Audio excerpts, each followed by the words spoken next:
एक बार की बात है, एक बहुत बड़ा नेता एक साधु के छोटे से आश्रम में गया, क्योंकि उसने बहुत सुना था उस साधु के बारे में और उसके मन में आया कि मैं एक बार जाकर के देखता हूं कि लोग इतनी तारीफ क्यों करते हैं उसकी।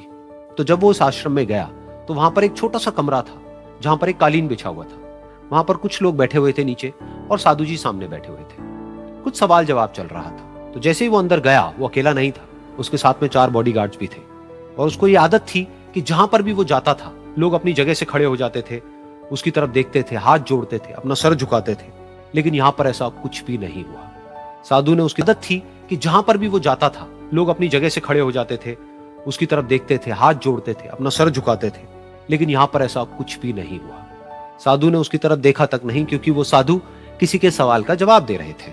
लेकिन नेता को इस बात पे गुस्सा आ गया। नेता को लगा कि ये मेरी बेइज्जती है। तो उस नेता ने साधु की बात को बीच में ही काटते हुए थोड़ा गुस्से से कहा, मैं आपसे कुछ कहना चाहता हूं। साधु ने उसकी तरफ देखा और बोले, आप थोड़ी देर रुकिए, पहले मैं इनके सवाल का जवाब दे लूं, उसके बाद में मैं आपसे बात करूंगा। तब तक अगर आप चाहें तो आप बैठ सकते हैं। बस साधु का इतना कहने की देर थी। नेता का चेहरा गुस्से से लाल हो गया और फिर उसने अपना सारा गुस्सा उस साधु के ऊपर निकाल दिया। अभी तक वो नेता बहुत ही तमीज से बात कर रहा था, यानी कि आप कह करके बात कर रहा था। अब वो तू तड़ाक पे उतर आया। नेता ने उस साधु को कहा, तुझे पता भी है मैं कौन हूं और तू किससे बात कर रहा है? साधु ने उसकी तरफ देखा और कहा, मुझे इससे कोई फर्क नहीं पड़ता कि आप कौन हैं, लेकिन आप जो कोई भी हैं, अगर आप चाहते हैं कि मैं आपके सवाल का जवाब दूं या आपसे बात करूं तो आपको कुछ देर रुकना होगा। और साधु के ये कहते ही नेता गुस्से से पागल हो गया और वहीं सबके सामने चीखने चिल्लाने लग गया, अब मैं तुझे तेरी असली औकात दिखाऊंगा। तूने मुझसे पंगा लेकर के ठीक नहीं किया है। तुझे पता भी है मैं तेरे बारे में क्या सोचता हूं। साधु ने फिर से उसकी तरफ देखा और बड़े ही प्रेम से कहा कि मुझे इससे कोई फर्क नहीं पड़ता है कि आप मेरे बारे में क्या सोचते हैं। आप जो चाहे वो मेरे बारे में सोच सकते हैं। फिर उस नेता ने बोला कि तू चाहे सुनना चाहता है या नहीं, लेकिन मैं तुझे बताऊंगा यही सबके सामने कि मैं तेरे बारे में क्या सोचता हूं। तू एक बहुत ही घटिया इंसान है। तू कोई साधु नहीं है, तू एक ढोंगी है, पाखंडी है और यहां पर जितने भी लोग बैठे हैं उन सबको बेवकूफ बना रहा है। तेरा बस एक ही मकसद है कि इन लोगों की जेब में जितना भी पैसा है वो सब तेरे पास में आ जाए। तू अपने फायदे के लिए इन लोगों का इस्तेमाल कर रहा है और अब मैं तुझे नहीं छोड़ने वाला। तेरा पर्दाफाश करके रहूंगा पूरी दुनिया के सामने। लेकिन उसके इतना बोलने के बाद भी उस साधु के चेहरे पर हल्की सी मुस्कान बनी ही रही। ये देखकर वो और तिल मिला गया और उसने कहा, अब बहुत हुआ, अब मैं यहां 1 मिनट भी नहीं रुकने वाला। लेकिन अभी भी तेरे पास में मौका है। अगर मुझसे माफी मांगनी है या मुझसे कुछ कहना है तो कह सकता है। इतना सब होने के बाद भी साधु बिल्कुल शांत था और उनके चेहरे पर एक मुस्कान थी।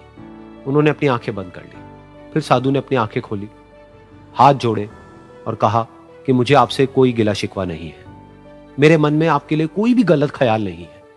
जो भी आपने मेरे बारे में कहा वो आपकी अपनी सोच थी, तो मुझे आप में कोई भी बुराई नजर नहीं आती है। मुझे आप एक बहुत ही भले इंसान लगते हैं।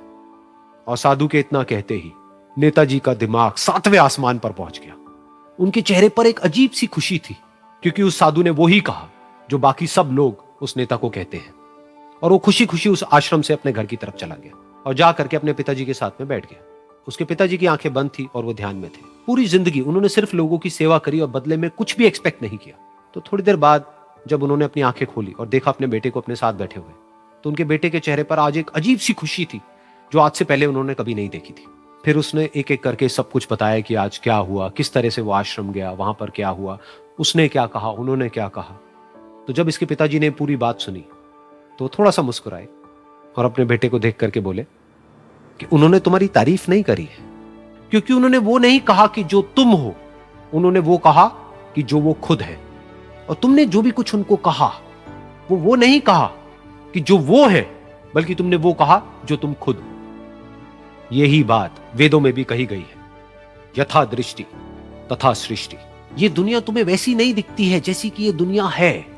ये दुनिया तुम्हें वैसी दिखती है जैसे तुम खुद हो। जिसकी नजर जैसी है उसके लिए ये दुनिया वैसी ही है। तो अगर तुम अपनी दुनिया को बदलना चाहते हो तो उसका सिर्फ एक तरीका है, अपनी नजर को बदलो।